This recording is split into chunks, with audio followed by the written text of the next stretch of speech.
Yo yo yo yo yo, halo lurku semuanya. Gimana nih kabarnya lur? Semoga dalam keadaan sehat dan mood yang baik-baik aja ya lur ya. Jadi nih kali ini kita bakalan ngelanjutin lagi dong Hua series yaitu Martial Master.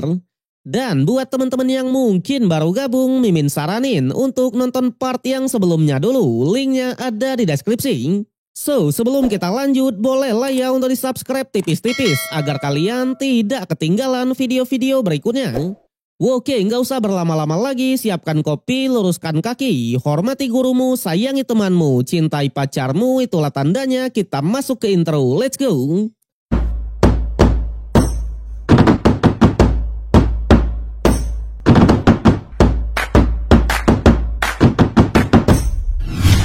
Oke lur, karena udah lama kita nggak membahas Donghua yang satu ini, jadi Mimin akan ceritain sedikit beberapa momen di episode kemarin agar kalian tetap bisa menikmati alur ceritanya. Dimana cerita masih berkutit di alam Wuyu, lebih tepatnya di dalam reruntuhan iblis. Di sana Lord Qinchen serta 3 tetua yang tidak dikenal memasuki reruntuhan, mencari harta dan mencoba mengungkap konspirasi yang ada. Yang ternyata tetua Wuji sudah dirasuki oleh keturunan dari ras iblis asing untuk menjebak para kultivator ke reruntuhannya. Tujuannya cuma satu, untuk membangkitkan lagi sosok dari ras iblis dan mengembalikan kejayaannya. Yang ternyata iblis itu bernama Mokala, sebuah eksistensi yang benar-benar sangatlah kuat. Dan kemudian kita pun masuk ke episode 567. Di sana melihat kekuatan dari iblis Mokala yang sangatlah kuat, tetua Wuji pun bilang kalau mereka lah yang membangkitkannya. Sementara Lord Qinchen sendiri hanya mengingatkan agar para ceweknya berhati-hati. Tapi ketika Lord Qinchen mau melawannya, ketua duo selaku keturunan dari ras iblis asli malah menahannya dan mengatakan biar dialah yang mengatasinya.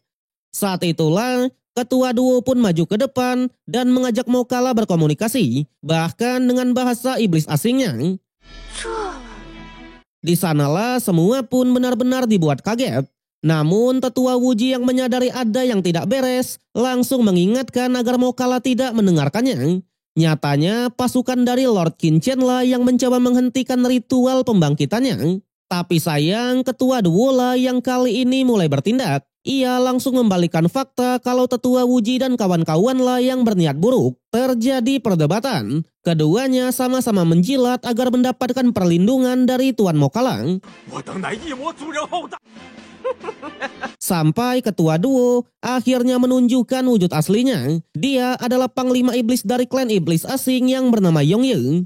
Tapi di sana tetua Wuji tetap saja membantah dan mengatakan kalau mereka lah yang mengaktifkan formasinya. Sebaliknya tetua Wuji tetap menuduh Lord Qinchen lah yang sudah berniat buruk. Namun lagi-lagi ketua duo unjuk gigi dan tetap membela Qinchen. Ia bahkan berpura-pura dan menyuruh Lord Qinchen untuk melepaskan segel dari ritual kebangkitan ini untuk membuktikan bahwa mereka lah yang benar-benar melakukannya.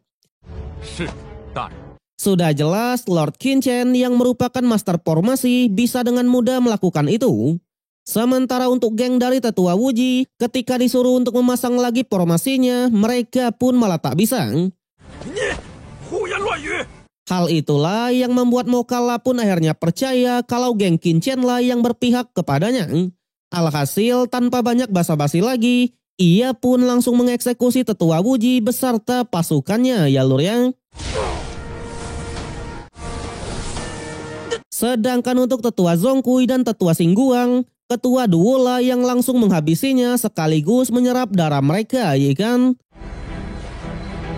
Tapi di sana Mokala yang baru merasakan lagi betapa lezatnya manusia, ia pun malah tak mau saling memandang dan segera mengincar Lord Qinchen dan kawan-kawan. Sontak dalam keadaan yang belum siap, ketua duo pun mencoba menghentikannya.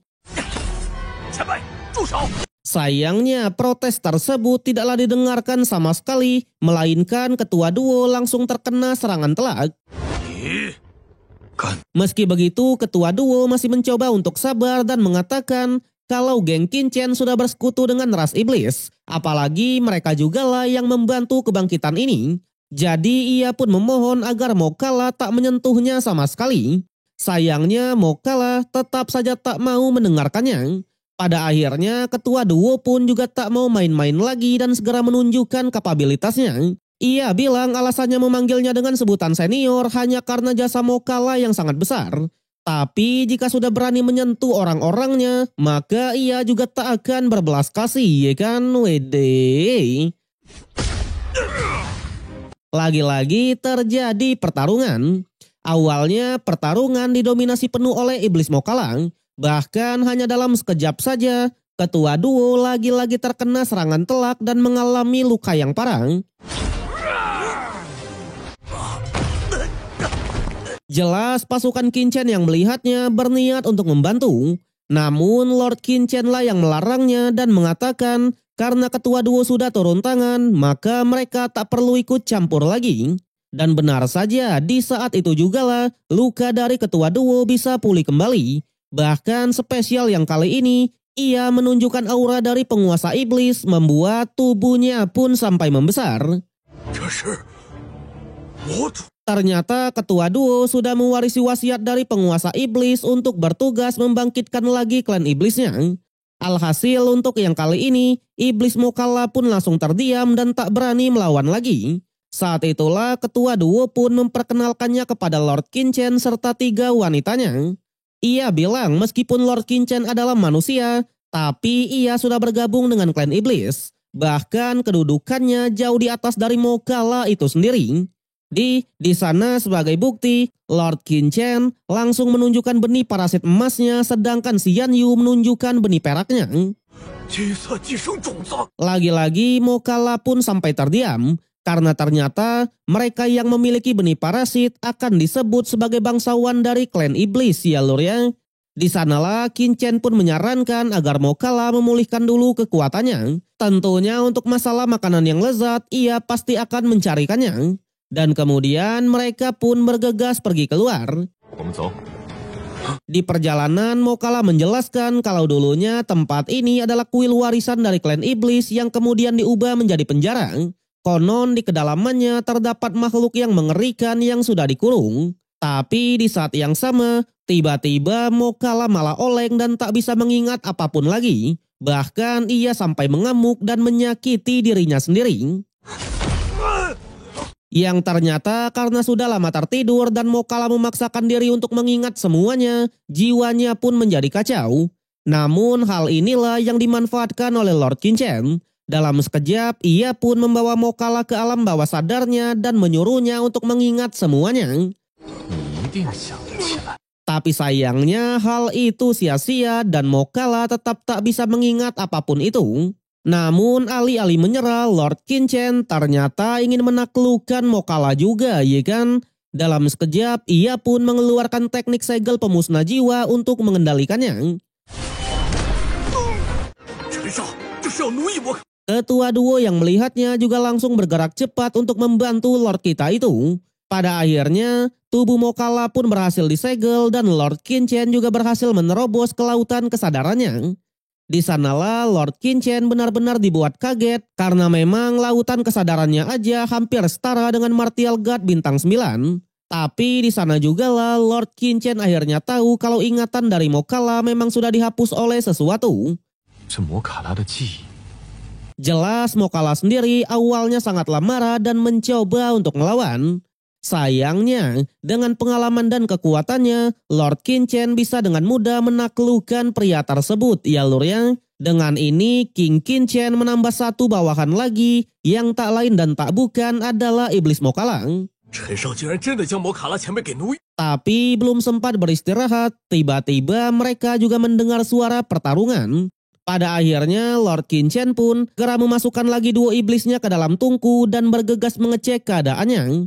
Di sana Lord Qinchen juga meminta agar Chen Sisi dan Nona Ruyu mau merahasiakan akan hal ini. Namun layaknya seorang wanita, 2 cewek ini malah meminta sebuah syarat. Nona Ruyu malah minta dinikahi ya lur ya, waduh. Tapi di sana ketika Lord Qinchen sudah menyetujui, malah si Nona lah yang panik sendiri.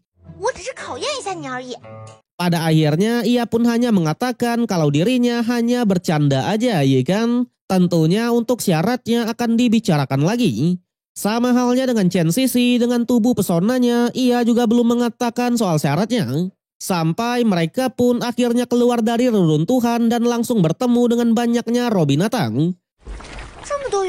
Alhasil karena energi dari binatang itu sangatlah besar, Lord Qin Chen hanya menyuruh cewek-ceweknya untuk tetap di sini, sedangkan ia sendiri akan menghadapinya.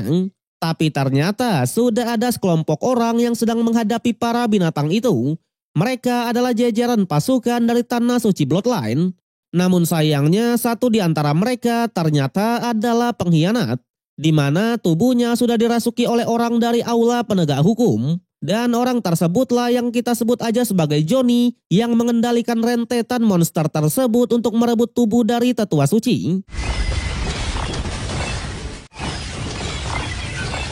Awalnya tetua suci berniat untuk berkorban dan menyuruh Nona Jayi dan pasukan untuk segera melarikan diri. Sayangnya mereka menolaknya mentah-mentah dan memutuskan untuk tetap di sini. Sampai tiba-tiba Lord Qin Chen pun datang dan berhasil menyapu bersih beberapa monster di sana.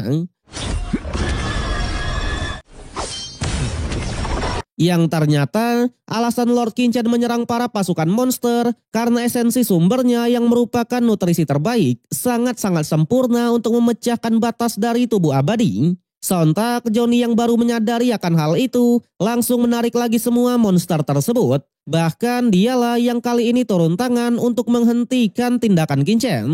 Pergerakan itu langsung dinotis oleh tetua suci yang bergegas membantu Lord Qin Chen kita.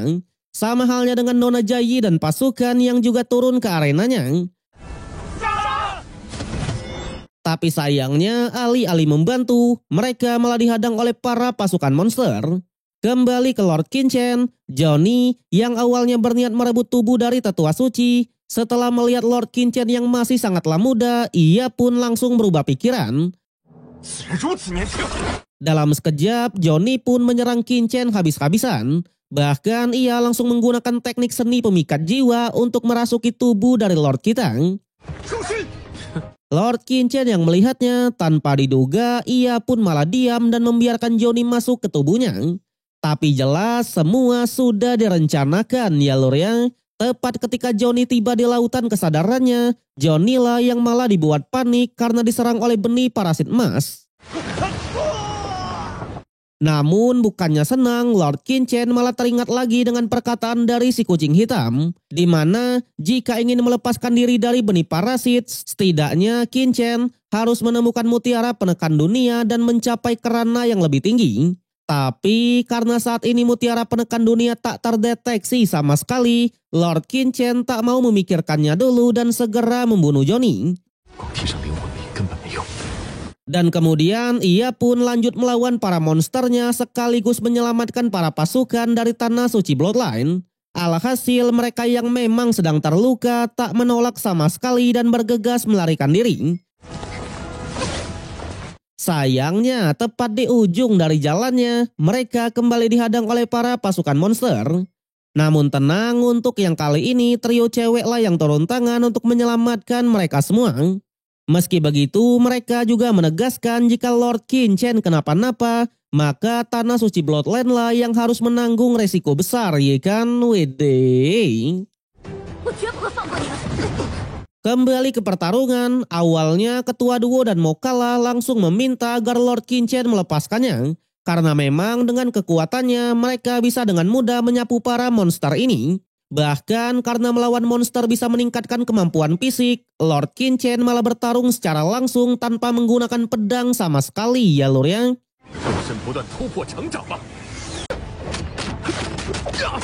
Lagi-lagi pertarungan pun tetap berlanjut, satu persatu para monster berhasil dikalahkan.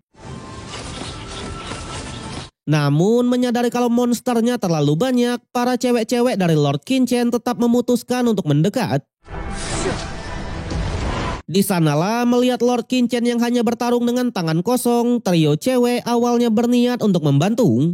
Tapi siapa sangka tetua suci lah yang menghalanginya. Ia menjelaskan dengan kekuatan Lord Qin Chen yang sekarang, seharusnya Qin Chen bisa dengan mudah meloloskan diri. Tapi Lord Qin Chen memang sengaja melakukan ini untuk memperkuat tubuh fisiknya. Untungnya para cewek-cewek pun mengerti maksud tersebut.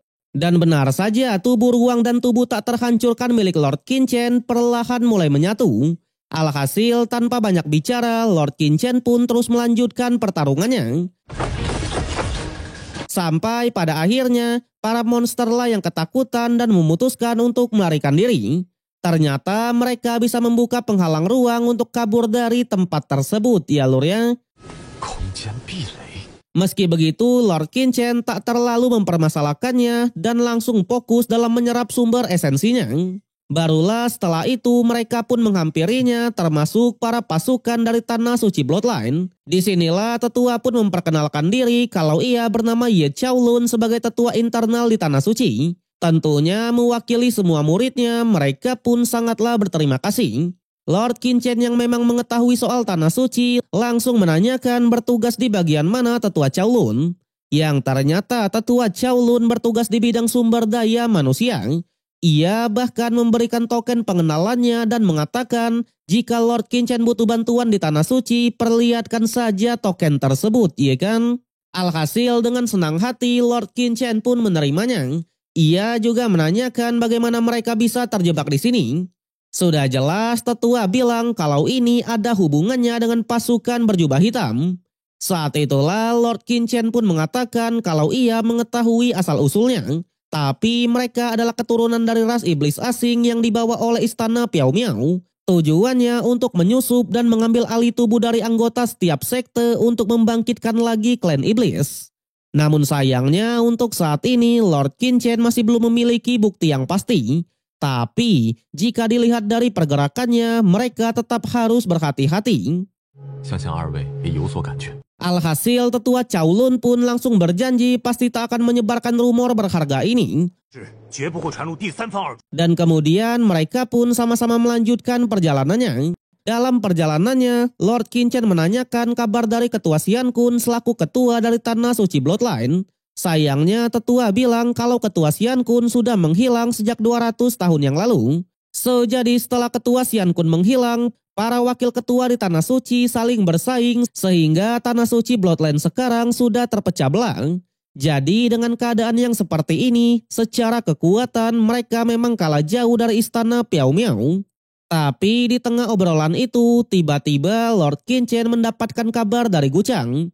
Salah satu bawahannya yang berasal dari Kekaisaran Xuanyuan. Ternyata tepat di depan mereka sudah ada banyak praksi yang berkumpul.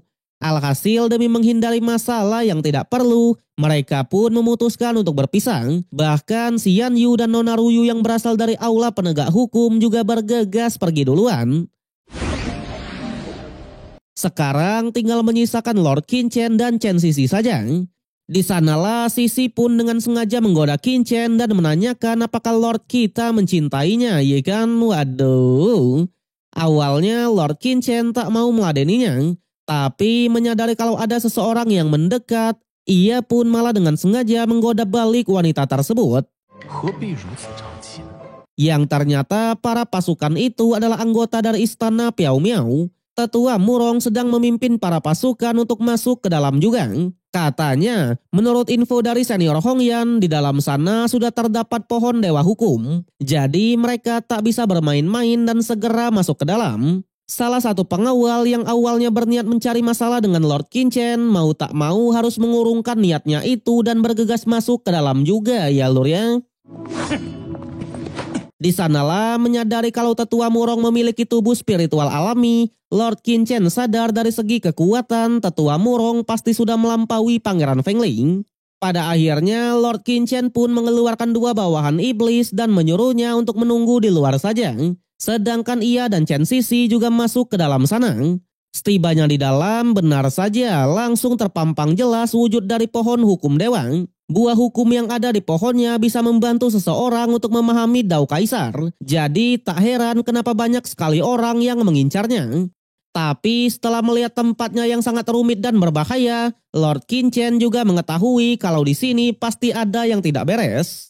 Sampai tetua sekte iblis ilusi yang melihat Sisi sudah bersama Qinchen, ia pun benar-benar sangatlah marah dan menyuruhnya untuk kembali. Alhasil Lord Qinchen pun hanya mengingatkan agar Sisi tak percaya dengan siapapun itu sebelum mengetahui kebenarannya.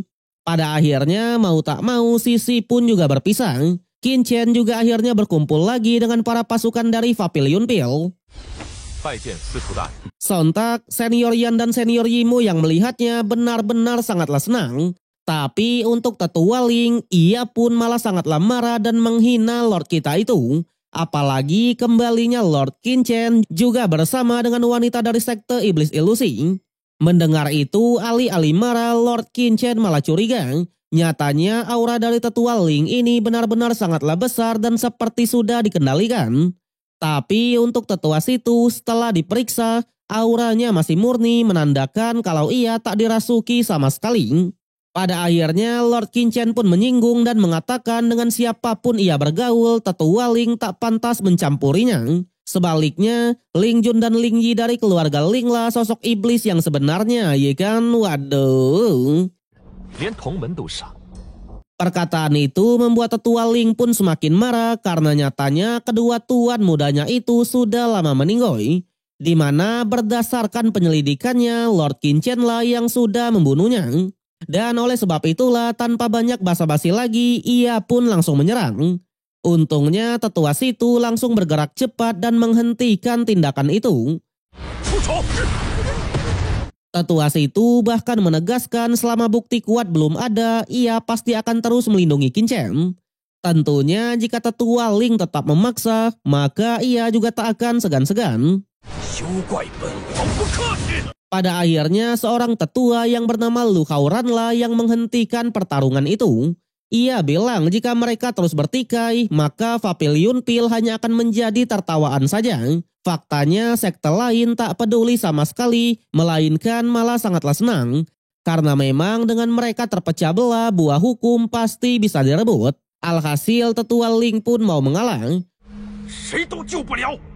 Barulah setelah itu Nana pun menyapa Rama dan sedikit memuji Lord Qin yang akhirnya bisa sampai ke sini. Tapi Lord Qin malah mode cuek dan langsung ngobrol dengan dua seniornya ya lur ya.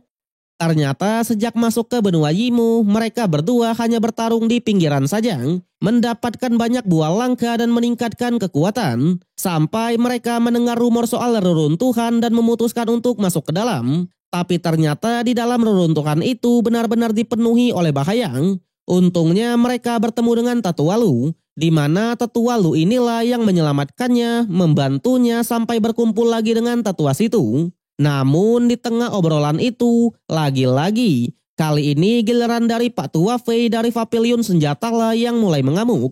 Ia menyuruh pasukan Kekaisaran Xuan Yuan dan keluarga Long untuk segera keluar. Long Zentian, salah satu perwakilan dari keluarga Long, langsung menyapa Ramang. Tapi Pak Tua Fei langsung menyuruh Long Xiucheng untuk menemuinya. Sayangnya setelah memasuki tempat ini, Xiu Cheng sudah berpisah dan bertindak seorang diri.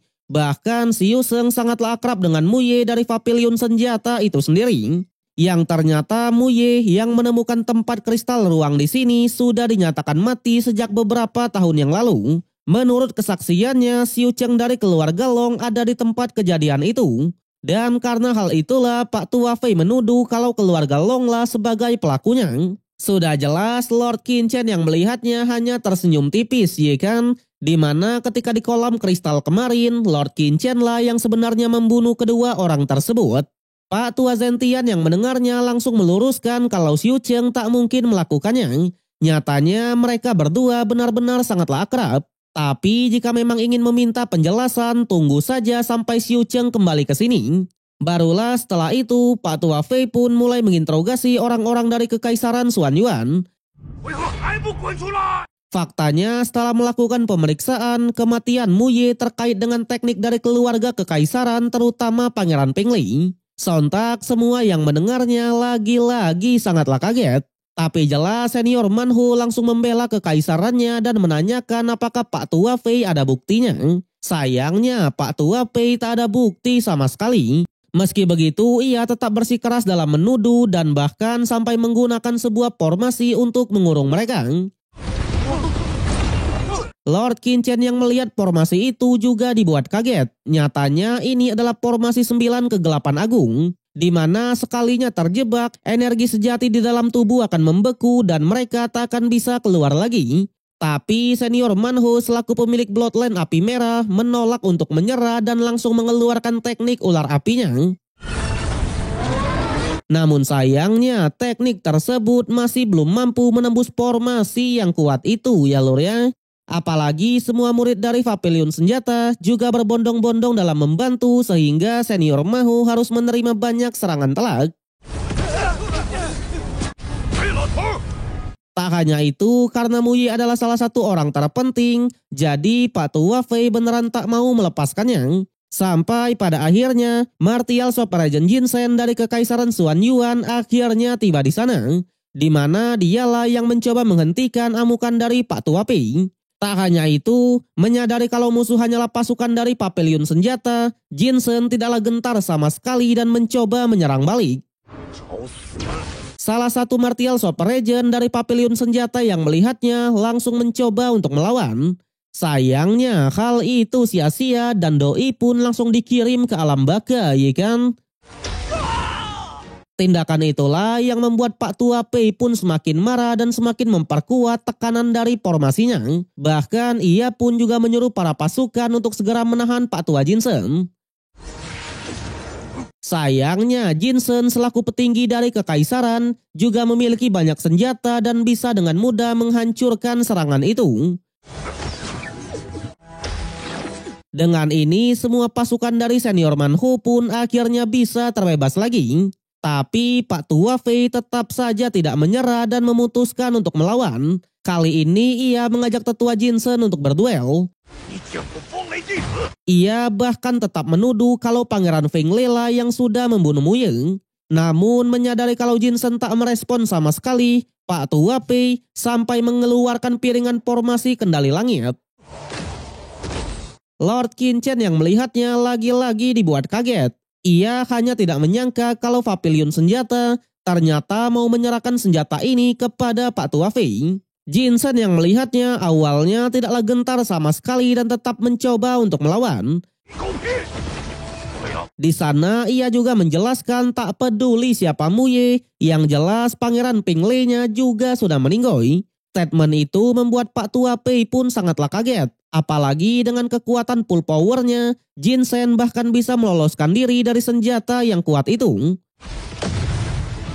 Sampai ketika pertarungan mau berlanjut lagi, Gu Chang salah satu bawahan dari Lord Qin Chen datang dan mengatakan kalau ia sudah mengetahui semuanya, termasuk siapa pembunuh dari Pangeran Peng Li. Sontak dengan senyum tipisnya, Lord Qin Chen hanya memberikan sebuah kode. Gu Chang bilang kalau sebelumnya dialah yang bersama dengan Pangeran Peng Li, bahkan ia juga hampir saja terbunuh.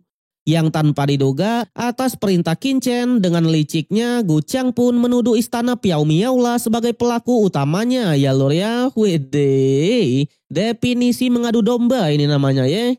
Demi meyakinkan, Gu Chang bahkan berpura-pura menangis dan minta dihukum karena tak bisa melindungi pangerannya. Tapi jelas pasukan dari istana Piao Miaola yang kali ini langsung protes dan menyerang Gu Chang. Sayangnya Jinsen sudah mempercayai perkataan Gu Chang dan segera melindunginya. Sampai senior Hong Yan lah yang turun tangan dan mengatakan kalau semua itu adalah fitnah belaka.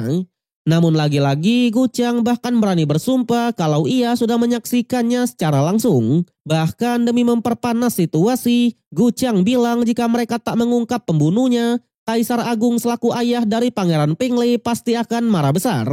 Tak menutup kemungkinan kalau mereka semua juga pasti akan meninggoy.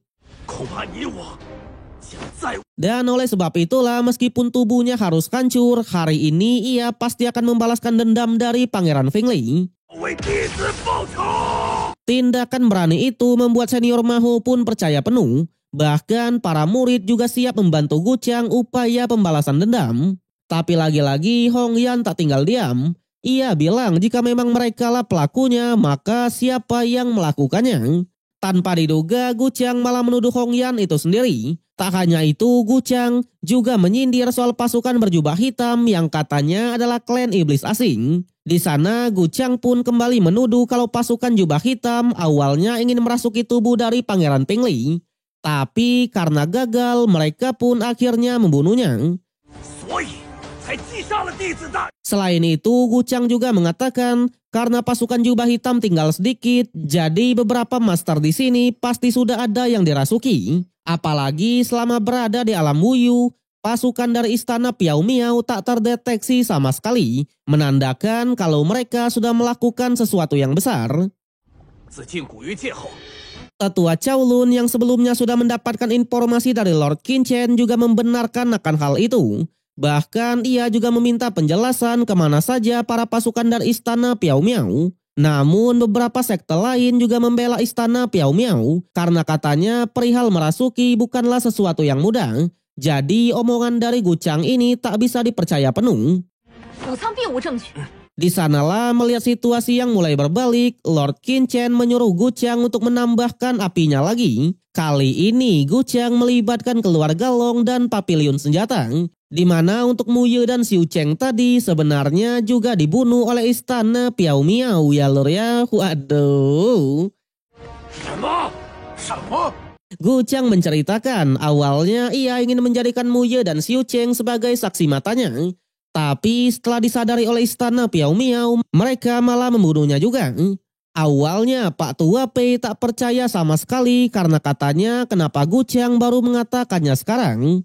Namun Gucang hanya bilang alasannya cuma satu, karena ia ingin menunggu senior Jinsen. Faktanya jika tak ada senior Jinsen dan ia sudah membongkar semua ini, dirinya pasti akan mati. Pada akhirnya demi memperkeruh suasana, Gucang lah yang maju duluan untuk membalaskan dendam pangerannya. Sontak tindakan tersebut langsung diikuti oleh para pasukan lain termasuk senior Jinsen itu sendiri. Dengan ini terjadilah pertarungan antara istana Piao Miao melawan kekaisaran Xuanyuan. Namun di saat yang sama belum sempat pertarungan pecah, tiba-tiba pohon Dewa Hukum pun bereaksi menandakan kalau buahnya sudah matang. Alhasil semua pun langsung mengabaikan pertarungannya dan langsung fokus mendekati pohon tersebut.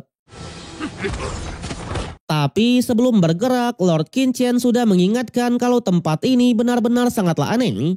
Dan benar saja di lautan lava yang ada di sana ternyata sudah dijaga oleh para monster api. Bahkan mereka mulai bermunculan dan menyerang para praktisi. Namun meskipun begitu, Tetua Lin yang sudah terobsesi untuk menjadi kuat tak gentar sama sekali dan tetap menerobosnya. Sama halnya dengan tetua situ, yang kemudian diikuti juga oleh Lord Qin Chen dan kawan-kawan. Bahkan Lord Qin Chen bisa dengan mudah mengatasi semua monster yang ada. Berbeda dengan beberapa cecunguk dari sekte lainnya yang terlihat harus terbunuh oleh serangan dari monster api. Hingga pada akhirnya Lord Qin Chen dan kawan-kawan beneran berhasil mencapai ke depan dari pohon tersebut. Tapi setibanya di sana, karena kekuatan dari buah hukum yang sangat kuat, mereka pun juga terkena tekanan yang sangatlah dahsyat. So, jadi untuk memetik buah hukum, seseorang harus memahami hukum dunia terlebih dulu. Di mana untuk memahami hukum dunia, mereka harus melewati tekanan yang ada di sini. Pada akhirnya mau tak mau, mereka pun mencoba menahan kerasnya tekanan itu. Awalnya Lord Qin Chen masih sedikit mempertanyakan apa tujuan dari pasukan berjubah hitam. Tapi ia juga tak mau mikir terlalu jauh karena memang selama tetua situ bisa mencapai kerana martial god, maka masalah pasti bisa teratasi. Pada akhirnya mereka pun langsung fokus untuk memahami hukum dunia. Sayangnya beberapa monster di bawah ternyata juga bisa masuk ke sana dan menyerang beberapa murid yang ada. Untungnya hanya dengan sekali pukulan saja Lord Qin Chen sudah bisa mengatasinya. Tapi berbeda dengan Nana, dirinya yang sebelumnya sangatlah sombong, malah tak bisa berbuat banyak dan hampir saja jatuh ke bawah ya lur ya. Untungnya Lord Qin Chen masih mau berbaik hati dan membantu wanita itu. Meskipun ia mengatakan alasannya membantu ini hanya karena tetua Ouyang. Jadi kedepannya ia tak akan mau membantu lagi ya kan. Waduh. Kemudian mereka pun lanjut lagi. Di sanalah sebagai pemilik tubuh alami, Murong Bingyun dari istana Piao Miao benar-benar bisa bergerak cepat di bawah tekanan yang luar biasa ini. Namun sebagai reinkarnasi dari master tertinggi, Lord Qin Chen juga tak mau kalah dan segera mempercepat pergerakannya. Hal itu membuat tetua Ling pun cukuplah kaget karena memang Lord Qin Chen yang berasal dari 4 wilayah bawah ternyata malah bisa mengimbangi mereka semua. Tapi sialnya salah satu monster api malah mencoba menyerang Qin Chen. Tetua situ yang melihatnya awalnya mencoba untuk membantu. Namun tetua Ling yang memang iri dengki malah menghentikannya dan memang berniat agar Lord Qin Chen jadi celaka ya lur ya. Waduh. Tapi jelas this is Lord Qin Chen ya kan. Dalam sekejap saja ia masih bisa mengatasi monster tersebut dan membuatnya terpukul mundur. Lagi-lagi semua pun sangatlah kaget karena ternyata monster ini adalah Raja Larva. Namun Lord Qin Chen bisa dengan mudah mengatasinya. Bahkan dengan rentetan serangan dari Lord Qin Chen, Raja Lava sampai tak berani menyerang lagi ya kan. Waduh. Saat itulah Raja Lava pun mulai mencari target yang lain. Awalnya para murid yang meremehkan Lord Qin Chen langsung menganggap kalau Raja Lava lah yang sangatlah lemah. Alhasil mereka pun juga tak gentar sama sekali dan mencoba untuk melawan. Sayangnya hal itu sia-sia dan Raja Lava pun bisa dengan mudah membunuh semua murid tersebut. Sementara Lord Qin Chen sendiri, ia pun langsung lanjut bergerak lagi untuk mendekati pohon hukumnya. Tapi di sana tetua situ bilang kalau tempat ini adalah titik krisis dari kekuatan hukum. Jadi jika bergerak ke depan lagi, kekuatan hukum akan benar-benar terbentuk. Di mana jika kultivasi tidak mencukupi, mereka akan mati di tempat. Namun Lord Qin Chen tak peduli akan hal itu dan tetap melangkah maju ke depan. Dan benar saja, saking besarnya kekuatan hukum, tubuh Lord Qin Chen pun langsung retak. Tapi untungnya sebagai reinkarnasi master tertinggi, King Qin Chen masih bisa mengatasinya. Hal itu membuat cewek-cewek dari aula penegak hukum pun lagi-lagi sangatlah kaget dan beranggapan kalau Lord Qin Chen pasti sudah menyembunyikan kekuatannya. Namun tetua Bing Yun lah yang menegaskan di bawah pohon hukum merana seseorang akan terpampang jelas. Jadi mereka pun menyimpulkan kultivasi Lord Qin Chen memang tidaklah tinggi, tapi pertahanannya lah yang sangatlah kuat. Pada akhirnya tetua Bing Yun yang memang tak mau kalah, ia pun tetap maju ke depan untuk bersaing secara langsung. Tindakan itulah yang membuat Lord Qin Chen pun cukuplah kaget dan mengatakan kalau sikap Bing Yun ini sangat mirip dengan Saguan Si'er. Hingga pada akhirnya Lord Qin Chen tak mau bermain-main lagi dan bergegas mengambil satu buah hukumnya. Sontak semua yang melihatnya benar-benar dibuat kaget. Bahkan semua orang langsung memberikan penawarannya masing-masing agar Lord Qin Chen mau memberikannya. Ada yang siap membelinya dengan harga yang mahal, ada juga yang menawarkan akan menjadikannya seorang tetua sekte. Bahkan tetua Ling siap menghapus semua dendam selama Lord Qin Chen mau memberikannya. Namun berbeda dengan senior Manhu, ia hanya mengatakan kalau harta berharga bisa membuat orang yang tidak bersalah menjadi bersalah. Oleh sebab itulah daripada menjadi malapetaka, lebih baik berikan saja kepada kekaisaran Xuan Yuan-nya, ya kan? Waduh. Tapi mendengar semua bacotan itu, Lord Qin Chen hanya tersenyum tipis ya lor ya. Namun sayangnya episode yang kali ini harus berakhir sampai di sini. So, bagaimanakah kelanjutan dari Lord Qin Chen? Apakah di episode berikutnya ia akan menyerap buah hukum tersebut? Kita nantikan aja, ya kan?